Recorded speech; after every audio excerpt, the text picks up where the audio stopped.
Elementary pa lang, napapansin na nila.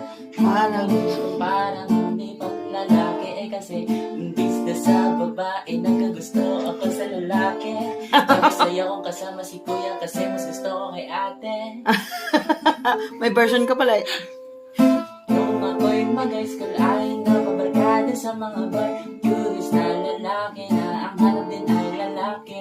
Sa halip na bola ang bitbit ko ay pinuka. Tapos pormahan ko lagi i-fit the t-shirt at my para. Pero nung nakilala kita, nagbago bigla ang aking timpla. Nahulog ako agad talaga. Nahulog ako agad talaga. Lalo nang tinignan mo ako sa mata. Di ko alam kung anong meron ka na sa akin. Bigla ako'y natulala. Sinang mag-aakalang babae pa lang. Bibiyag sa tulad kong tigrang bakla.